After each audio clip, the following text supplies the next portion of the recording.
terima kasih banyak Pak Dhani selaku Ketua dari Persatuan Nelayan Tradisional Indonesia sudah menerima dari Rumah Kebangsaan untuk beraudiensi tentang bagaimana dari sektor kelautan dan perikanan menopang atau berkontribusi kepada ketahanan pangan nasional.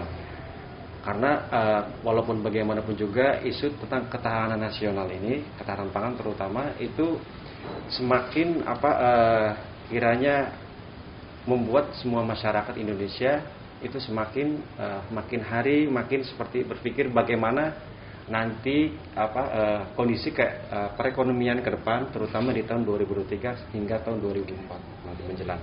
Nah, untuk lebih jelasnya bagaimana kita melihat dari berbagai perspektif permasalahan yang dihadapi oleh para nelayan khususnya nelayan tradisional di Indonesia.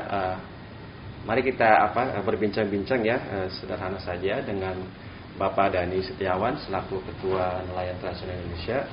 Selamat pagi. Selamat pagi. Selamat pagi.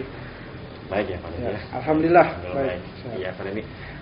Ini untuk mengawalinya sebenarnya kami penasaran seperti apa kondisi khususnya nelayan-nelayan tradisional itu di berbagai daerah, terutama yang selama ini dari KNTI lakukan atau setidaknya mendampingi langsung dari berbagai daerah di Nusantara itu seperti apa sih Pak? Maksudnya dengan adanya berbagai kebijakan dari pemerintah, entah itu yang belum lama kenaikan harga BBM, subsidi, itu bagaimana Pak? Keluhan atau tanggapan yang disampaikan para nelayan tradisional ini? Ya, makasih ya. Pertama yang harus kita jelaskan bahwa pelaku usaha perikanan di Indonesia, ya, khususnya nelayan di Indonesia itu sebagian besar populasinya adalah nelayan kecil dan tradisional. 96% nelayan di Indonesia itu merupakan nelayan kecil, yang ukuran kapalnya kurang lebih 10 gross ton ke bawah gitu. Jadi kalau kita mau bicara soal nelayan kecil, nelayan tradisional, ya tentu saja peranannya sangat penting. Bukan saja pada konteks bagaimana sektor ini menyediakan lapangan pekerjaan yang cukup luas bagi orang-orang yang terlibat menjadi nelayan, menjadi pengolah perikanan, perempuan-perempuan pesisir gitu, dan sebagainya gitu. Atau anak buah kapal yang terlibat di dalam kapal-kapal berukuran besar gitu. Tapi juga peranan pentingnya dalam penyediaan pangan yang sehat Jadi 80% dari hasil produksi perikanan nelayan kecil itu diperuntukkan untuk konsumsi di dalam negeri. Jadi mereka apa yang ikan yang kita makan setiap hari yang kita konsumsi, baik itu di rumah maupun di rumah makan, itu sebagian besar diproduksi oleh nelayan-nelayan kecil di Indonesia. Yang mereka setiap hari melaut apakah itu pagi, siang, sore, malam gitu untuk menyediakan pangan yang sehat bagi seluruh masyarakat di Indonesia. Jadi yang pertama tadi peranan pentingnya nelayan kecil dalam penyediaan lapangan pekerjaan yang luas Yang kedua, peranan penting dan strategis mereka dalam penyediaan pangan yang sehat 50% sektor perikanan itu menyumbang 50% dari kebutuhan protein hewani di dalam negeri. Jadi cukup besar kontribusi ikan di dalam pemenuhan kebutuhan protein hewani di Indonesia ini. Nah, yang ketiga juga dalam ekonomi gitu. Jadi kalau tadi misalnya ada 2 jutaan nelayan di Indonesia lalu kemudian mereka memproduksi ikan dalam jumlah yang besar tentu saja itu juga menggerakkan perekonomian nasional kita gitu. Orang-orang bisa mendapatkan pekerjaan mendapatkan pendapatan nelayan dari hasil menangkap ikan, pedagang-pedagang di pasar yang menjual ikan juga mendapatkan pendapatan mereka Mungkin juga di unit-unit pengolahan ikan ada pekerja-pekerja yang bekerja di sana untuk mengolah perikanan kita, apakah itu untuk kebutuhan dalam negeri maupun ekspor, itu juga mendapatkan income ya dari ekosistem usaha perikanan yang ada di Indonesia ini. Jadi setidaknya 3 hal itu ya mengapa kita harus mengatakan bahwa nelayan kecil memiliki posisi yang amat penting di dalam perekonomian ya Indonesia tadi ya, terkait dengan pangan, pekerjaan ya, dan juga pendapatan masyarakat gitu. Nah, tapi di sisi yang lain kalau kita lihat ya potret buramnya ya, tadi kan potret ininya ya, potret cerahnya gitu kan.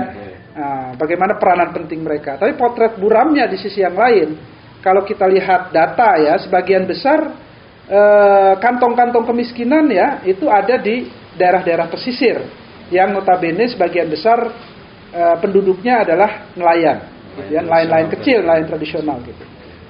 Jadi meskipun peranan mereka sangat penting, tetapi tingkat kesejahteraan mereka itu relatif masih cukup rendah dibandingkan dengan sektor-sektor yang lain gitu.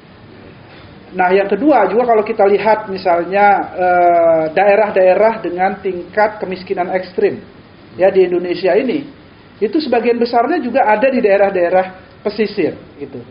Jadi ini kompleksitas dari problem yang dihadapi oleh nelayan-nelayan kecil kita ya. Satu sisi peranannya sangat besar, sangat penting, tapi di sisi yang lain kondisinya amat memprihatinkan gitu. Nah, mengapa mereka kondisi memprihatinkan? Banyak masalahnya ya. Ya, dari mulai misalnya tadi ya kebutuhan mereka untuk melaut ya. Yang paling besar itu kan dari BBM ya. Nah, BBM itu 60-70% biaya melaut itu untuk membeli BBM. Dan sekarang ini mayoritas nelayan tidak bisa mengakses BBM bersubsidi. Ya, jadi mereka membeli BBM itu dengan harga non subsidi. Ya, padahal mereka adalah kelompok yang berhak mendapatkan BBM bersubsidi. Misalnya sekarang solar 6.800. Di lapangan mereka belinya 8.000 gitu ya. Nah, Pertalite harga 10.000. Nelayan belinya 12.000 gitu. Itu kenapa? Ya, itu terjadi karena 2 hal ya. Yang pertama itu karena nelayan sulit mendapatkan surat rekomendasi. Oh, surat rekomendasi. Nah, ya. Jadi syarat nelayan kecil mendapatkan BBM bersubsidi itu mereka harus punya surat rekomendasi yang dikeluarkan oleh Dinas Kelautan dan Perikanan setempat di kabupatennya atau di kotanya gitu. Yang kedua adalah infrastruktur yang terbatas. Infrastruktur distribusi ya. SPBUN kita di Indonesia ini cuma 380 stasiun pengisian bahan bakar umum khusus nelayan ya.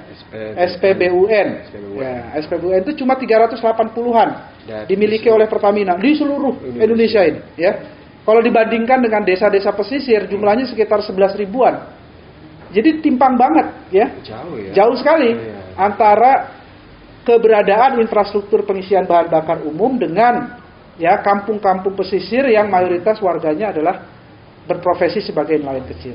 Akibatnya apa? Karena infrastrukturnya terbatas ya, nelayan tidak bisa membeli BBM ya di SPBU yang ada itu ya, akhirnya mereka beli di eceran yang harganya lebih tinggi tadi gitu. Ya, ini kurang lebih 2 problem pokoknya ya. Satu soal administratif tadi, surat rekomendasi, kepemilikan pas kecil ya dan lain-lain. Yang kedua adalah infrastruktur distribusi BBM bersubsidinya gitu. Nah, itu satu baru tuh dari faktor energinya ya. Nah, dan itu paling penting ya, karena tadi 60-70% biaya melaut itu untuk membeli BBM.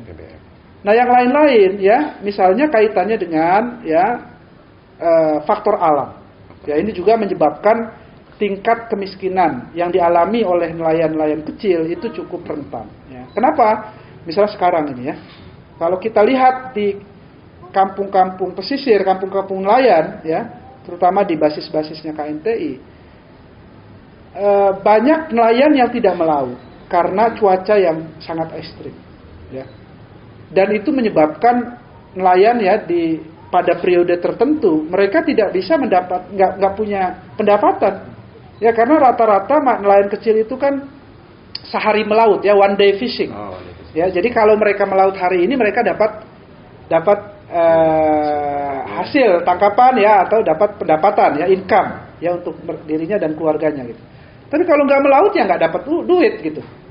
Nah, kalau kita bayangkan ya, kalau cuaca ekstrim ini terus berlangsung ya, dan intensitasnya makin hari, makin makin tahun ya, itu makin panjang intensitas cuaca ekstrim itu. Perubahan cuaca yang tiba-tiba ekstrim ya, sehingga menyebabkan nelayan nggak bisa melaut, itu makin panjang. Jadi waktu istirahatnya nelayan kecil itu lebih lama di darat daripada mereka menangkap ikan. Kurang lebih kira-kira gitu ya penjelasannya.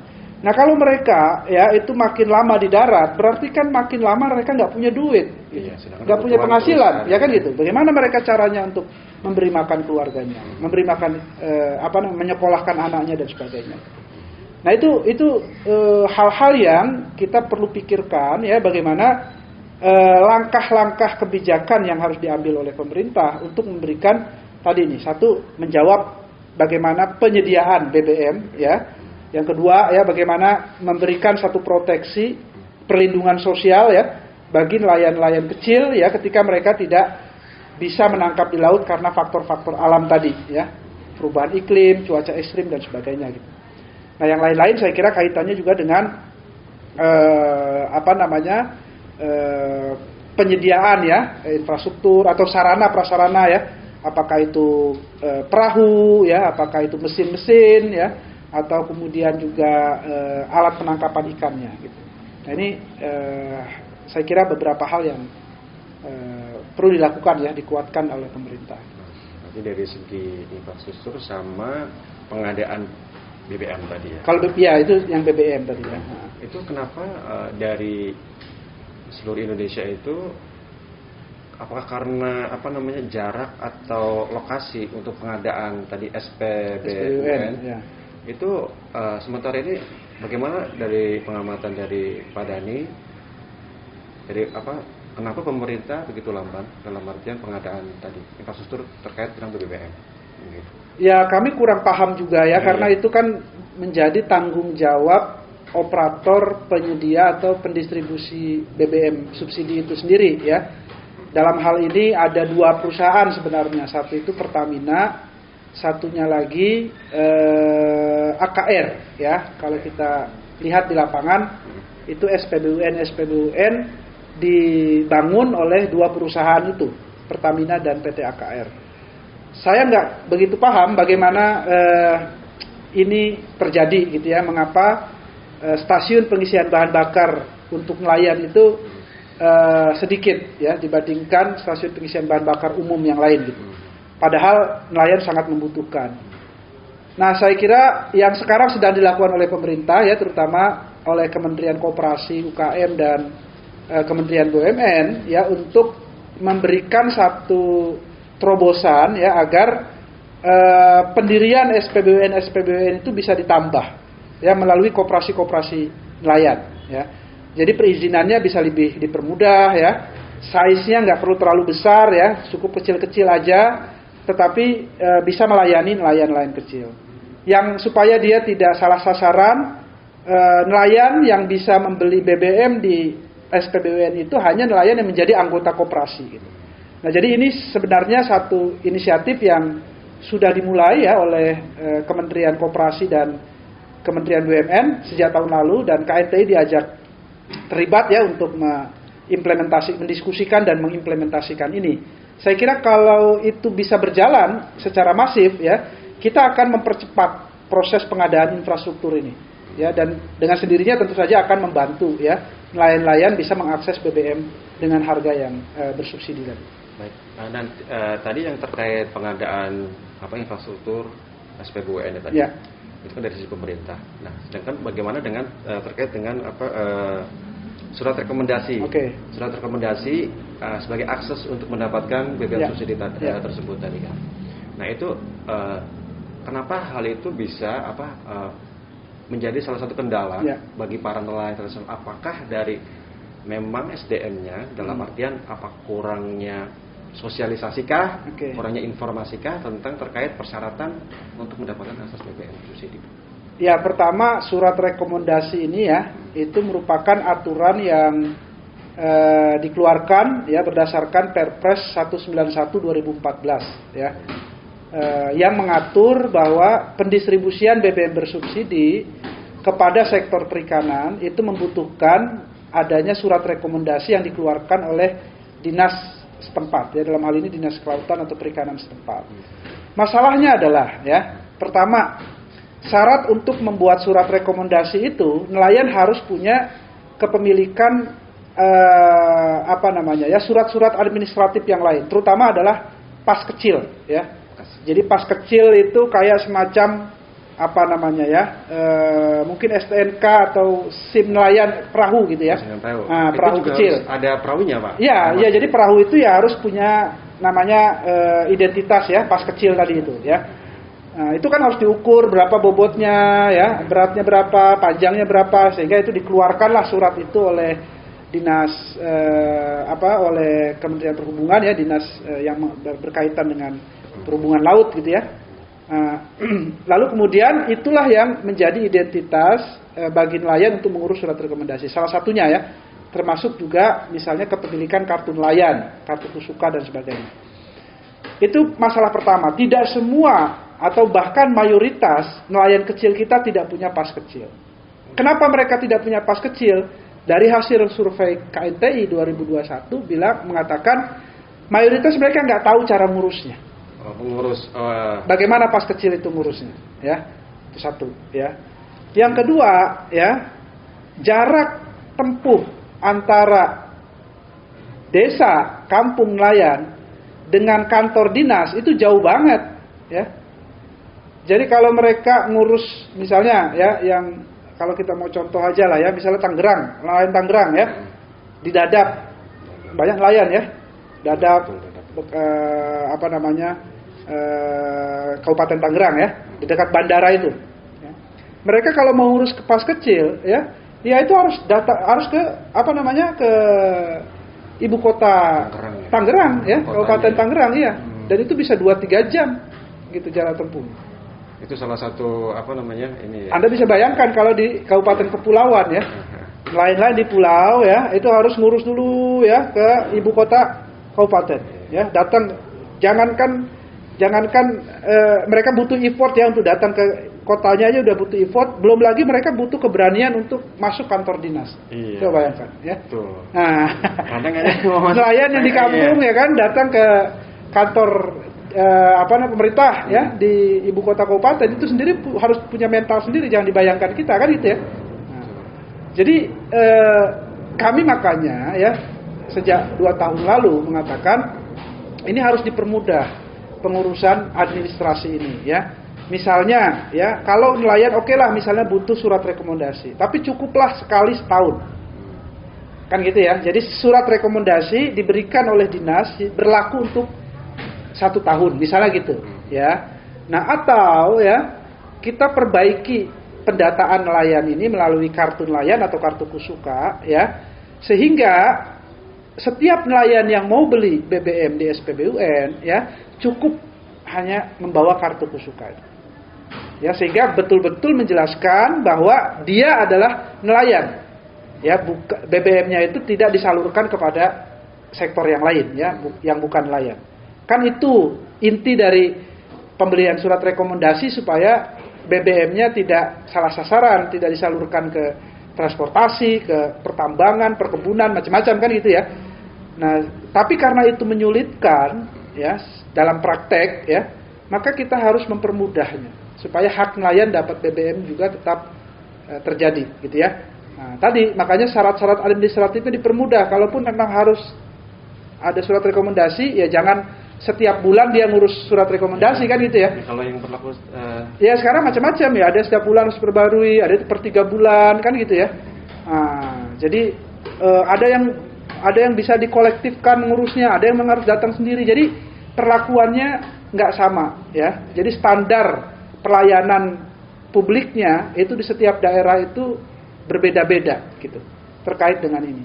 Makanya kita dorong, udahlah pakai aja kartu kusuka sebagai identitas nelayan itu untuk beli BBM. Orang kita aja di Jakarta ini ya beli Pertalite ya kan, motor, mobil ya kan nggak pakai surat-surat rekomendasi gitu ya. Itu rencananya apa makanya? Nanti ya My Pertamina itu ya kan, My Pertamina. Ya, tapi kan sejak dulu ya kan orang di kota ini nggak pernah pakai bawa surat rekomendasi untuk beli BBM. Tapi sejak dulu nelayan tuh harus pakai surat rekomendasi untuk beli BBM. Jadi kan ada diskriminasi akses ya terhadap BBM bersubsidi. Jadi saya kira itu terkait soal BBM bersubsidi itu. Nah ini juga menjelaskan begini, kesulitan akses nelayan terhadap BBM bersubsidi ya akibat dari infrastruktur yang sedikit, surat rekomendasi yang sulit ya, itu menyebabkan penyerapan BBM bersubsidi untuk sektor perikanan itu sangat rendah ya. Tahun lalu ya laporan BPH Migas ya 2021 lah, bukan 2022 belum dapat kami laporannya, tapi tahun 2021 ya penyerapan BBM bersubsidi untuk sektor perikanan itu hanya 26% dari total kuota 2 juta kiloliter. Rendah sekali ya, rendah sekali. Kuotanya 2 juta, tapi yang terserap ya hanya sekitar 500 ribuan. Berarti kalau seperti itu bisa dilihat dari hasil tangkap juga, Pak. Maksudnya selama ini. Enggak juga ya, karena itu hanya membuktikan bahwa penyerapan BBM bersubsidi rendah karena nelayan nggak bisa beli BBM subsidi karena sulit bikin surat rekomendasi. Akhirnya. Karena tidak ada infrastrukturnya. Tapi apakah nelayan dengan begitu nggak melaut? Ya melaut. Dari mana mereka beli BBM-nya? Di eceran tadi. Ya, gitu. Harganya sudah ini. Gitu loh saya. Ya. Masalahnya itu ya, sebenarnya banyak bukan hanya di kebutuhan operasional untuk melaut ya kayak BBM dan infrastruktur itu tadi. Ternyata di SDM-nya pun sangat menentukan sekali ya. Dalam artian tadi seperti untuk penyerapan, kurang informasi, dan butuh keberanian untuk pergi ke dinas. Dan sejauh ini seperti apa sih Pak? Maksudnya singkat saja kehidupan atau pola ketika mereka melaut, terus mereka itu seperti apa Pak penghasilannya itu? Untuk ini dari segi kelola ekonominya Pak ya, kayak tadi Bapak ketika hari itu tidak melaut, ya hari itu tidak ada penghasilan gitu. Dan apakah semua nelayan tradisional seperti itu Pak? Ya umumnya nelayan tradisional, nelayan kecil, mereka profesi menangkap ikannya itu sehari menangkap ya. Jadi pagi pulang, pagi pergi ke laut, ya siang atau sore dia kembali ya ke daratan gitu ya. Atau mungkin kalau kapalnya lebih besar sedikit ya, dia bisa 2 hari atau 3 hari gitu. Jadi kalau nelayan kecil tradisional itu umumnya pendek-pendek waktu melautnya ya, sehari sampai 3 hari gitu ya, sampai paling lama sekali mungkin 4-5 hari gitu. Nah, jadi model atau cara penangkapan seperti itu sangat menentukan tingkat penghasilan yang diperoleh oleh nelayan ya. Kalau situasi lautnya lagi bagus, ya kan, ikannya lagi banyak gitu ya, nah, mereka mungkin 1 hari bisa mendapatkan ya penghasilan yang lumayan gitu ya, mungkin bisa dapat 20 kilo, 30 kilo yang kalau kapal-kapal kecil tradisional itu ya, dan itu bisa dijual gitu. Nah, tapi lagi-lagi saya bilang tadi ya, kalau situasi lautnya lagi tidak bersahabat ya, cuacanya lagi ekstrim ya, ombaknya lagi tinggi gitu kan. Nah, mereka kan juga nggak bisa melaut jauh-jauh gitu. Ya, hanya melaut di sekitaran pesisir pantai aja ya. Dan itu ikan yang dihasilkan juga tidak terlalu banyak akhirnya. Yang itu berdampak pada penghasilan mereka hari itu gitu. Atau tadi ya, atau bahkan mereka tidak bisa melaut sama sekali gitu. Karena angin ombaknya lagi besar dan nggak mungkin mereka memaksakan untuk melaut. Adapun yang memaksakan untuk melaut itu tingkat resikonya tinggi sekali. Ya, sudah banyak hampir setiap hari kami di KNT itu dapat laporan ya kecelakaan, ya nelayan ya hilang di laut, besoknya 2 hari lagi, 3 hari lagi ditemukan sudah meninggal dan sebagainya. Jadi resiko nelayan kecil ya di laut itu sangat tinggi. Ya, mereka nekat, bukan satu berani juga ya, tapi juga ada unsur nekatnya. Kenapa? Kalau nggak mereka pergi ke laut, nggak dapat uang. Itu masalahnya. Berarti di sini dibutuhkan juga teknologi, Pak ya, dalam artian kayak perkiraan cuaca gitu. Ya, jadi informasi mengenai cuaca ya itu harus masif terdistribusi kepada nelayan-nelayan ya. Sehingga mereka ketika hari ini ya pagi mungkin cuaca cerah, tapi ketika di tengah laut tiba-tiba cuaca berubah. Kan gitu ya. Itu yang banyak kejadian juga ya. Ketika mereka berangkat aman-aman aja gitu, tapi ketika di laut wah, perubahan sangat cepat. Nah, ini kan sebenarnya bisa diprediksi ya. oleh perekarian cuaca tadi ya, teknologi informasi gitu. Jadi kalau nelayan ya itu mendapatkan dan mereka dilatih juga untuk membaca cuaca ya, perubahan-perubahan cuaca yang ekstrim. Saya kira itu akan sangat bermanfaat buat mereka, termasuk juga membekali mereka dengan alat-alat keselamatan melaut ya. Pelampung ya kan gitu ya. Lalu kemudian bagaimana tadi ya membaca cuaca, memprediksi ya di tengah laut ketika ada perubahan-perubahan alam yang sangat cepat seperti apa yang harus mereka lakukan dan sebagainya gitu. Ya, termasuk juga keselamatan laut pada aspek-aspek yang lain ya. Saya kira itu penting aspek informasi ya terhadap nelayan. Nah, itu ketika nelayan itu pergi melaut dan mereka menghasilkan hasil tangkap perikanan ya. Itu sebagian besar menurut dari Pak Dani itu apakah dikonsumsi sendiri untuk keluarganya gitu, ataukah memang semuanya hasil tangkap itu dijual, sedangkan dia konsumsi dalam artian cari menu-menu makanan yang substitusi dalam artian mungkin tidak kualitasnya tidak sebagus yang hasil tangkapnya.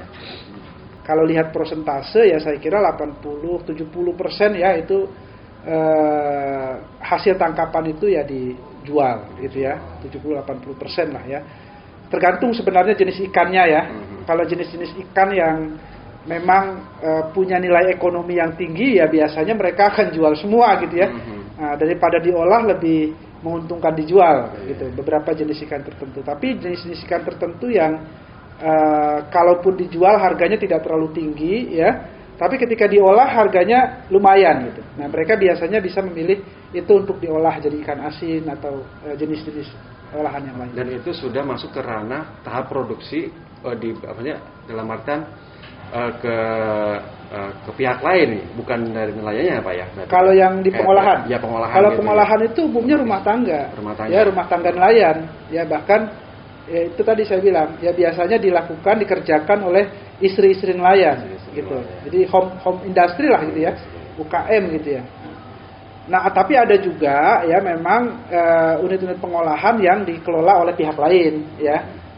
Itu biasanya sih saya kira misalnya kayak kerang-kerangan ya kalau di Sumatera gitu ya, itu mereka tidak mengolahnya sendiri ya, mereka mengumpulkan di pengepul gitu ya untuk diolah ya atau mungkin dikirim ke tempat yang lain. Baik, ini kita coba beralih ke kebijakan pemerintah Pak. Oke.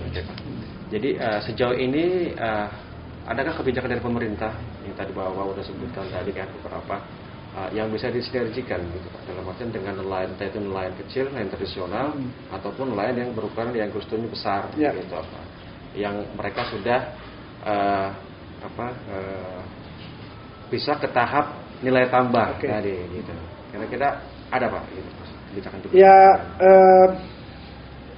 harusnya sih kalau lihat dari sisi kebijakan ya, kebijakan yang tersedia itu sudah mendukung ke arah sana ya, untuk mendorong adanya industrialisasi perikanan. Bahkan di masa-masa awal pemerintahan Pak Jokowi itu Perpres soal industrialisasi perikanan itu sudah terbit gitu ya. Tapi masalahnya adalah satu ya, pengawalan ya terhadap agenda kebijakan-kebijakan itu yang masih lemah ya di tingkat kementerian dan lembaga gitu ya. Pertama misalnya gini. Kalau kita membayangkan tadi ya, Indonesia itu produksi perikanan tangkap nomor 2 terbesar di dunia ya. Nomor 4 terbesar di dunia untuk perikanan budidaya.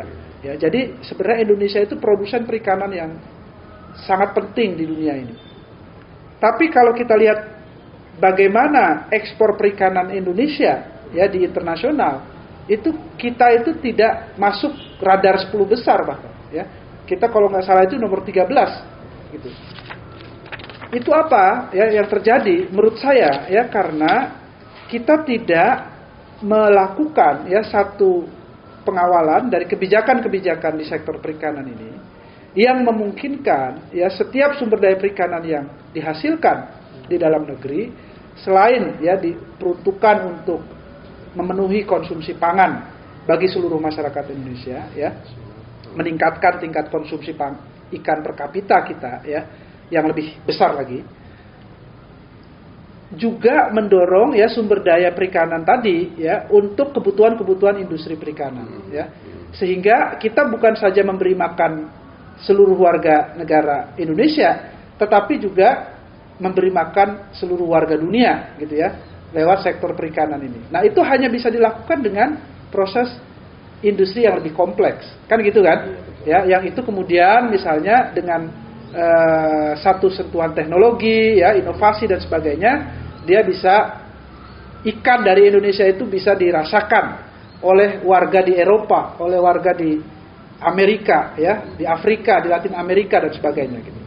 Nah, karena kalau hanya mengandalkan teknologi yang digunakan oleh nelayan kecil kan pasti tidak cukup gitu ya. Nah, ini yang saya kira ya ke depan ya, kita pertama ya yang paling penting kita perhatikan sekarang ini adalah bagaimana kita memastikan bahwa sumber daya perikanan di Laut Indonesia itu secara optimal kita manfaatkan dengan baik ya, dan juga memenuhi aspek-aspek keberlanjutan ya.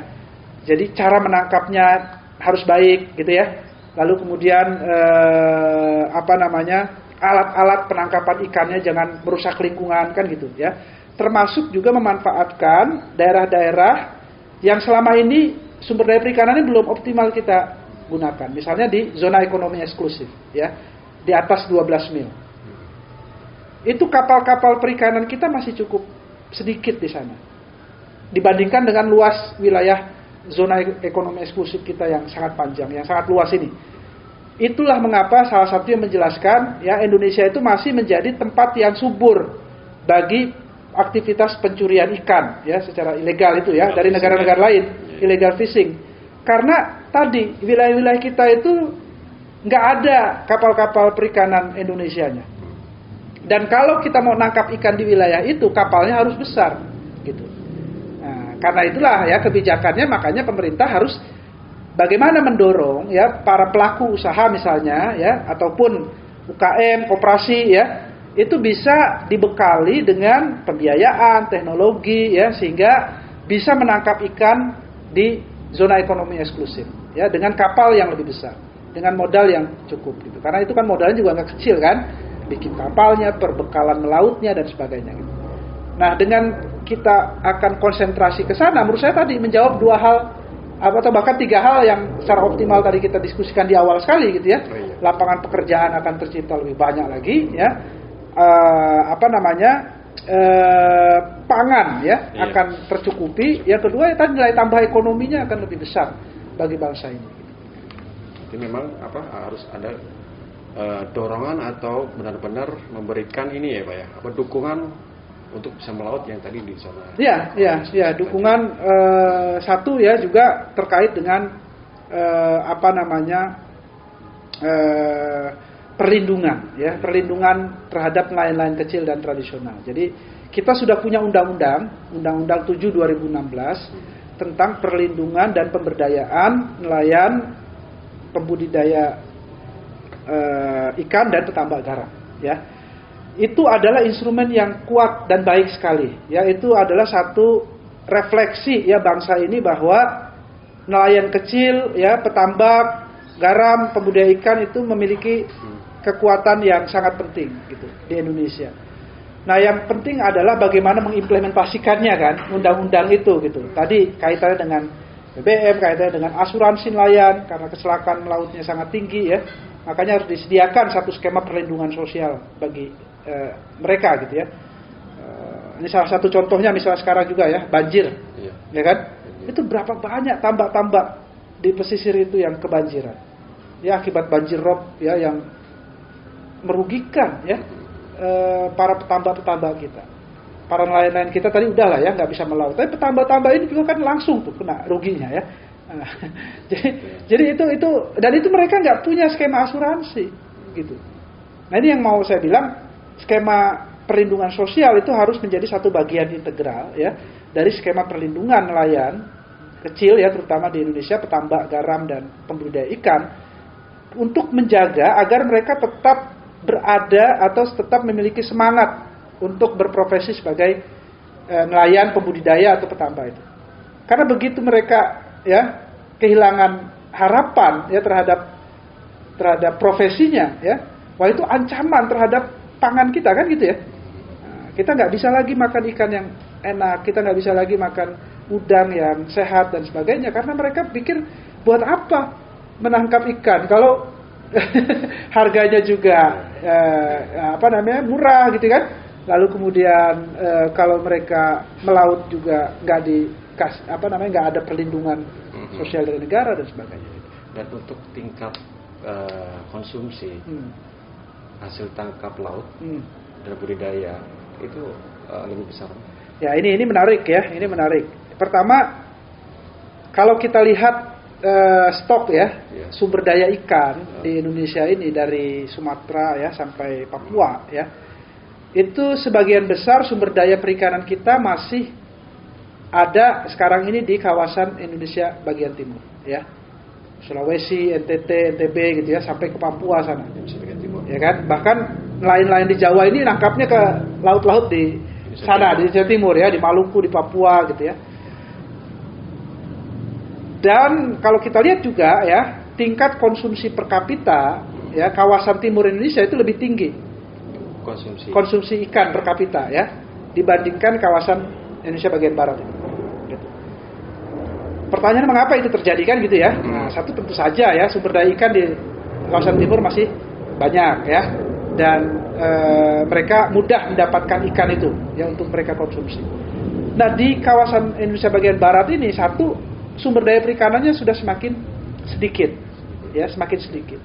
Yang kedua ya, pasokan ya ikan ya kan, yang dari sumber-sumber yang masih banyak tadi ya itu terhambat ya masuk ke Indonesia bagian barat ya karena faktor-faktor logistik ya, lalu kemudian rantai dingin dan sebagainya gitu ya, sehingga nelayan-nelayan yang menangkap ikan di kawasan Indonesia Timur ya karena logistik dan rantai dinginnya tidak tersedia dengan baik, mereka ya lebih baik dijual di sana atau dikonsumsi untuk diri sendiri ya daripada dibawa ke Jawa ini gitu, atau ke Kalimantan atau ke Sumatera gitu, yang populasi penduduknya banyak sekali gitu.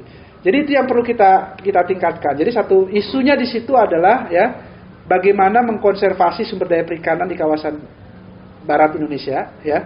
Jadi alat-alat penangkapan ikan yang tidak ramah lingkungan ya, yang menghabiskan ekosistem laut ya, yang kecil yang besar ditangkap semua kan gitu ya. Alat-alat tertentu seperti troll gitu. Nah itu merusak ekosistem perikanan kita, ya merusak laut kita, merusak ekosistem laut yang menjadi habitat dari nelayan gitu. Dari ikan-ikan yang ditangkap oleh nelayan. Nah ini harus dikonservasi, ya harus diatur ya bagaimana alat-alat penangkapan ikan semacam ini itu nggak boleh lagi beroperasi gitu. Itu yang pertama. Nah yang kedua, bagaimana memastikan agar jalur logistik tadi ya dari tempat-tempat atau sumber-sumber ikan yang masih banyak ini itu juga bisa ikut turut dinikmati ya, dikonsumsi oleh masyarakat kita di kawasan barat Indonesia gitu ya, terutama di Jawa yang populasinya sangat besar. Dan kita perlu tingkatkan ya. Jadi konsumsi ikan per kapita di Jawa ini masih lebih rendah daripada di Maluku ya, di Sulawesi dan lain-lain. Padahal tadi 60% penduduk Indonesia ada di Jawa kan gitu ya. Kalau kita bisa pastikan para penduduk di Jawa ini mendapatkan pasokan protein ikan yang sehat, yang berkualitas, kan itu juga menjadi investasi ya bagi sumber daya manusia kita gitu di bangsa ini. Berarti kendalanya memang di distribusi, Pak ya. Logistik ya, tadi salah satu isunya ya, logistik ya, pembiayaan ya kan gitu ya kira-kira ya. Karena tadi nih mayoritas di Jawa ini kan rata-rata juga nelayan-nelayan kecil ya. Nah, seperti yang tadi isu saya bilang ya, perlu juga didorong ya nelayan kita itu untuk bisa menangkap ikan di zona yang lebih jauh ya, di zona ekonomi eksklusif tadi. Nah, tapi harus dibantu, kapalnya dibantu ya kan, pembiayaannya untuk membeli kapalnya disubsidi kan gitu ya. Di keamanan lautnya harus, keselamatan melautnya harus diperhatikan dan sebagainya. Berarti hasil tangkap dari nelayan tradisional sejauh ini itu hanya sekedar baru hasil produksi saja Pak ya, belum ada nilai tambah. Belum ya. Yang nilai tambah ya paling untuk pengolahan itu ya. Pengolahan jadi ikan asin ya, jadi home industry ya. Nah, kalaupun ada, saya kira skalanya masih sangat kecil ya. Banyak ya kelompok-kelompok nelayan ya, anggota-anggota KNTI gitu, itu juga punya unit-unit pengolahan gitu ya untuk hasil ikan. Tapi teknologinya masih harus diperbaiki gitu ya. Kualitasnya harus ditingkatkan gitu. Dan itu tidak bisa dilakukan sendirian oleh organisasi nelayan gitu ya. Dia harus mendapatkan support ya, berkolaborasi dengan pemerintah, dengan pihak swasta gitu ya, dengan universitas ya, supaya nilai tambahnya itu bisa didapatkan betul-betul optimal gitu. Itu dalam skala yang mikro kecil ya. Nah, kalau nilai tambah dalam skala yang industri ya, saya kira ya itu kaitannya perlu lebih kompleks lagi nanti gitu ya. Karena begitu kita mau masuk ke situ, kita harus masuk bicara soal industri-industri yang lain gitu ya, yang menopang keberlanjutan dari industri pengolahan ikan itu. Kalau Anda mau bikin ikan kemasan dalam kaleng, kan Anda harus bisa menguasai bahan baku untuk membuat kaleng ikan itu, ya kan? Nah, supaya bahan bakunya itu bisa mudah diperoleh, tidak mahal gitu ya, sehingga produk ikan yang pengolahan ikan yang dijual itu harganya tidak terlalu mahal. Nah, maka ini strategis, Pak. Ya, ini barang strategis sebenarnya ya. Bahkan negara-negara lain kayak Cina ya, kapal-kapal perikanannya dia dikawal sama Coast Guard mereka. Sedangkan Indonesia ya. Karena apa? Karena mereka menganggap ini penting sekali. Ikan itu membuat generasi bangsanya itu menjadi cerdas-cerdas, menjadi lebih kompetitif. Jadi kalau ada armada nelayan mereka nangkap ikan, ya di belakangnya itu ya Coast Guard-nya, ya untuk jagain. Ya. Sampai ke sana mereka itu, ya berpikirnya gitu, supaya armadanya selamat, ya kalau ada kecelakaan apa segala, kalau diganggu sama perompak apa segala macam, ya itu bisa ditangani gitu. Itu dia. Ya kita masih agak jauh juga lah mungkin kali ya. Tapi menurut saya harus ke sana ya, harus ke sana. Masih ada beberapa hal yang perlu dibenahi gitu kan. Baik dari sisi aparatur pemerintahannya ya, atau dari nelayannya sendiri ya kan.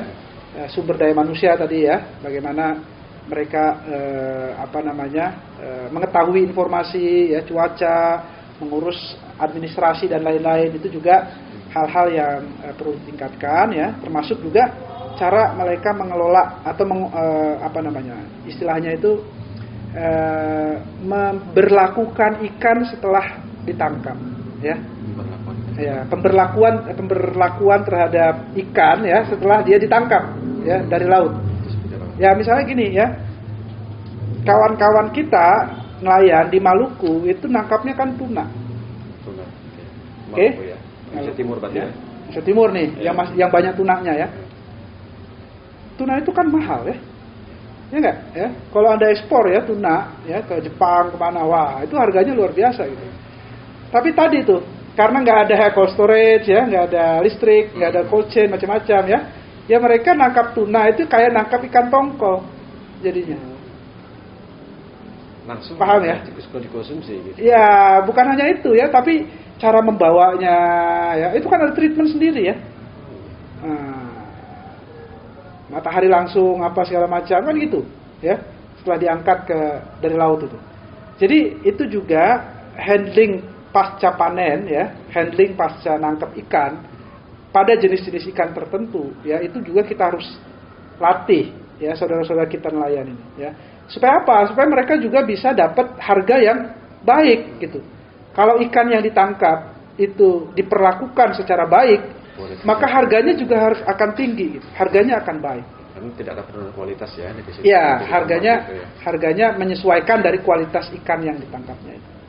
Tidak semua jenis ikan ya, tapi ikan-ikan tertentu yang harganya tinggi ya. Tapi kalau cara memperlakukannya itu seperti ikan yang biasa kita temui di pasar-pasar ya, ya itu jatuh harganya ya. Ya. Karena mungkin di sana itu kalau apa namanya berpikirnya paling juga dikonsumsi dengan masyarakat biasa gitu. Jadi kan tidak lebih karena tadi ya infrastruktur yang terbatas ya. Bahkan kalau kita lihat di berita-berita, banyak nelayan-nelayan itu ketika nangkap ikan tongkol, mereka kubur lagi ikannya itu. Nggak bisa dijual. Ya. Bayangkan ya. Mereka buang lagi ikannya itu. Ya daripada menjualnya itu ya harganya murah sekali gitu ya. Atau kalau dimakan pun ya makan saat nggak bisa juga semua ikan yang mereka makan. Jadi menurut saya di kawasan Indonesia Timur ya isu utamanya adalah ya satu bagaimana menjaga kelestarian dari sumber daya ikan yang masih banyak di sana ya. Yang kedua juga infrastruktur, listrik ya, cold storage ya. Logistiknya, jadi menjaga kualitas ikan, memang itu perlu sekali Pak ya. Iya. Karena itu kalau seandainya nanti untuk kebutuhan ekspor itu kan iya betul. Makanya tadi saya cerita ke kamu kan, kapal-kapal besar dari Taiwan, Cina, ya Korea ya, mereka itu tidak lagi bawa ikannya ke darat. Habis nangkap ikan di laut, mereka produksi, mereka kalengin langsung, mereka packing langsung di atas laut di kapal besar mereka itu. Langsung mereka ekspor ke tujuan-tujuan negara ekspornya. Jadi lebih efisien. Efisien ya, lebih kualitasnya lebih terjamin ya. Kita aja kan bisa kita bedakan mana ikan yang udah lama ya, nah, mana ikan yang masih segar kan kita masih bisa bedakan ya kita aja. Kalau ketika dibawa ke darat itu pasti memungkinkan untuk lebih banyak biaya produksinya lagi Pak ya. Maksudnya lebih banyak kebutuhan lagi tentang. Ya tentu begini. Gitu ya. Kita berkepentingan juga sebenarnya ya, membawa semua produk perikanan yang hasil tangkapan di laut Indonesia ke darat. Kenapa begitu? Sementara ini ya, saya berpikir ya, karena kan kita butuh data ya, berapa banyak ikan yang ditangkap. Ya, betul. Ya. Kecuali kita punya petugas yang bagus ya, aparat penegak hukum yang bagus gitu ya, yang bisa memantau ya. Kayak tadi tuh jenis-jenis ikan-ikan yang kapal-kapal dari negara-negara lain itu ya. Tapi pendaratan ikan itu satu penting agar semua data ikan yang ditangkap itu terdata dengan baik ya. Yang kedua, ya hasil dari penangkapan ikannya itu bisa menciptakan pendapatan bagi negara ya, misalnya dalam bentuk PNBP dan sebagainya. Ya kan? Nah, yang ketiga ya, itu juga bisa tadi itu ya, memastikan pasokan dari bahan baku atau ikan ya di dalam negeri. Kalau mereka langsung ekspor keluar kan ya kita aja dapat apa kan gitu ya.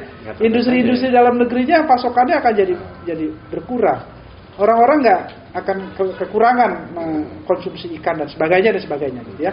Belum lagi aktivitas-aktivitas ekonomi yang ada di TPI-nya, di pasar-pasar ikannya dan sebagainya. Itulah pentingnya mengapa semua hasil ikan yang ditangkap di laut Indonesia itu harusnya bisa didaratkan di ya pelabuhan-pelabuhan di Indonesia. Harusnya. Ya, gitu. Ya, karena kita berkepentingan efek dari pendaratan ikan di pelabuhan-pelabuhan Indonesia itu luar biasa besar. Dari situ bisa dapat datanya gitu. Ya, datanya dapat ya. Pekerjaannya, lapangan pekerjaannya akan tercipta, pendapatan negaranya akan dapat gitu ya. Pasokan ikan bagi industri dan masyarakatnya akan terjaga dan sebagainya. Apa harapannya Pak dari sektor perikanan dan kelautan ini Pak untuk para nelayan, terutama nelayan tradisional gitu ya? Gitu. Kami merasa ya organisasi nelayan ini dan teman-teman saudara-saudara kami di seluruh Indonesia anggota KNTI ya, nelayan itu seperti yang saya sampaikan di awal tadi ya, kami merupakan pelaku ya utama untuk memproduksi pangan yang penting di Republik ini. Gitu.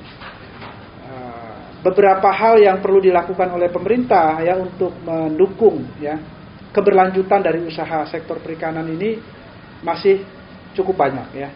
Terutama sekali ya tadi beberapa hal yang sudah saya sampaikan ya. Kami ingin pasokan bahan bakar tetap tersedia bagi nelayan ya dengan harga yang ditentukan lah ya oleh pemerintah gitu. Yang kedua ya perlindungan ya terhadap nelayan-nelayan kecil dan tradisional terhadap dampak dari perubahan iklim ini ya, terhadap cuaca yang makin ekstrim dan sebagainya. Nah itu sama sekali sekarang masih sangat lemah lah, mau saya katakan begitu ya. Kalau ada orang kecelakaan di laut ya, nelayan dan sebagainya, itu perlindungan terhadap nelayannya masih cukup lemah. Yang ketiga, kami butuh perlindungan terhadap wilayah penangkapan kami ya. Jadi wilayah penangkapan ikan nelayan kecil dan tradisional terus dilindungin. Dia harus dijaga ya. Jadi kalau ada aktivitas non perikanan di wilayah penangkapan ikan nelayan kecil, ya itu harus dilarang, kira-kira gitulah ya. Jadi kalau misalnya nih ya, daerah ini adalah daerah fishing ground-nya nelayan kecil, tiba-tiba nanti ada eksploitasi migas misalnya di sana, wah repot tuh ya. Nah itu juga banyak terjadi begitu ya. Atau aktivitas-aktivitas lain lah ya, non perikanan yang biasa juga mengganggu tadi ya, atau menyebabkan wilayah penangkapan ikan nelayan kecil dan tradisional menjadi berkurang. Salah satunya yang paling banyak kelihatan adalah misalnya isu-isu soal reklamasi ya. Nah, kalau kita lihat Jakarta ini ya, nah, reklamasi Jakarta itu ya itu mempersempit tuh ya wilayah penangkapan ikan nelayan kecil ya. Nah, itu tadinya di wilayah reklamasi Teluk Jakarta ini itu fishing ground nelayan kecil ya, tempat ikan berkumpul gitu. Tapi karena direklamasi ya mereka harus lebih jauh lagi nangkap ikannya. Dan kalau lebih jauh ya itu berarti kebutuhan BBM-nya lebih banyak. Dan resikonya lebih besar ya, karena makin ke tengah dia kan gitu ya. Nah, yang gitu. Seharusnya itu buat diperuntukkan untuk yang ini hal yang pasti terus-menerus akan dihadapi oleh kami ya, karena beriringan ya dengan strategi pembangunan ya, infrastruktur, energi ya dan lain-lain gitu kan. Nah tentu kalau kita menghadapi pada tahap yang seperti itu ya. Kalau dari sisi kami ya tentu kita lebih memilih sektor yang memenuhi hajat hidup orang banyak ya, pangan ini gitu, ya kan? Nah, mungkin orang masih bisa hidup kalau tidak ada hotel, kan gitu kan? Nah, tetapi kalau nggak ada pangan, ya orang nggak bisa hidup. Manusia, ya Indonesia akan tertinggal ya peradabannya gitu ya, karena generasinya kekurangan gizi ya, kekurangan protein ya. Akibat tadi ya kompetisi terhadap sektor-sektor lain yang dianggap secara material lebih menguntungkan gitu. Dan saya kira di situ kita harus tegas ya mengatakan bahwa pangan adalah masa depan kita ya. Perikanan ya ini satu sektor yang masih sangat meskipun profesi nelayan itu sudah sangat tua ya, sudah tua gitu ya. Tidak lebih tua dari sektor pertanian ya. Tetapi peranannya makin hari makin penting, kian hari kian penting. Gitu. Baru pada satu sektor perikanan saja yang menopang kebutuhan pangan. Orang sekarang mulai beralih ya, apalagi ketika pasca COVID ini kan, mencari pangan-pangan yang lebih sehat, ya, pangan-pangan yang lebih berkualitas. Gitu. Mulai concern terhadap isu-isu kesehatan lebih tinggi dari sebelumnya. Gitu. Dan pangan perikanan menyediakan itu, ya, terutama perikanan tangkap ya, itu menyediakan kebutuhan pangan manusia yang sehat. Kalau ini dikelola dengan baik, para produsen nelayannya itu dimuliakan, ya profesinya, saya kira ini akan menjadi keberkahan ya, buat bangsa ini. Seperti apa strategi dari KNTI ini untuk menjaga pasokan atau persediaan pangan, terutama dari perikanan? Itu seperti apa, Pak? Ya, pertama kami mendorong ya agar koperasi-koperasi perikanan, koperasi-koperasi nelayan ya di basis-basis KNTI itu memiliki peran yang penting untuk menjaga ini ya, menjaga kepastian dari produksi pangan perikanan ya di masing-masing wilayahnya. Jadi koperasi perikanan harus sudah mulai berpikir lebih strategis bagaimana menjaga agar pasokan atau produksi perikanan ini tetap berkelanjutan gitu, memiliki peran penting di sana sebagai menjaga stabilitas dari produksinya dan bagaimana memastikan distribusi itu bisa dilakukan gitu ya kepada masyarakat. Nah, yang kedua ya, organisasi KNTI-nya ya itu berperan ya untuk menjaga agar tadi ekosistem laut kita itu tetap terjaga dengan baik ya, tetap lestari. Ya, kalau ada aktivitas-aktivitas yang dianggap merusak ekosistem laut, ya, maka KNTI harus hadir untuk mengadvokasi itu, ya. Kalau ada anggota-anggota kita atau saudara-saudara kita nelayan yang misalnya masih menangkap ikan dengan cara-cara yang merusak, ya, maka itu yang harus didampingi, harus diedukasi, gitu ya, harus ditemani agar mereka beralih dari alat tangkap yang merusak, dari cara menangkap ikan yang merusak, ya, menjadi cara menangkap ikan yang ramah lingkungan, yang berkelanjutan, mengganti menjadi alat tangkap yang ramah lingkungan dan berkelanjutan. Jadi tugas-tugas organisasi, ya, KNTI kami, ya, misalnya bagaimana agar, ya, karena itu akan berkaitan dengan profesi kami sendiri, nelayan sendiri. Jadi kalau lautnya kotor, lautnya rusak, mereka pasti akan kesulitan dapat ikan, gitu ya. Jadi nelayanlah yang paling berkepentingan untuk memastikan agar sumber daya perikanan di laut ini tetap terjaga melalui ekosistem yang baik. Itu di hulunya, ya. Nah, makanya di hilirnya kami mendorong koperasi perikanan, ya, nelayan KNTI ini berperan lebih besar lagi, ya, untuk menjaga tadi, ya, agar memastikan agar ikan yang ditangkap oleh nelayan itu kualitasnya baik. Kan itu, ya. Nah, itu kan perlu didampingi gitu. Nah, tadi yang kita banyak bicara soal handling pasca panen itu kan kira-kira gitu, ya. Lalu bagaimana, ya, hasil tangkapan ikan itu bisa terdistribusi, ya, dengan langsung kepada masyarakat. Misalnya kami mulai tahun lalu mengembangkan satu unit usaha, gitu ya, ikan Indonesia misalnya, agar ikan-ikan yang ditangkap yang masih kualitasnya masih baik itu bisa dinikmati, dikonsumsi, ya, oleh konsumen langsung, gitu, ya, dengan kualitas yang baik, gitu. Nah, itu hal-hal yang masih saya kira skupnya masih terbatas, ya, tetapi kami yakin kalau itu dijalankan secara konsisten, ya, itu bisa makin besar, gitu ya, ke depan. Saya kira itu. Baik, terima kasih Pak Dhani atas waktunya, sudah cukup banyak dapat informasinya.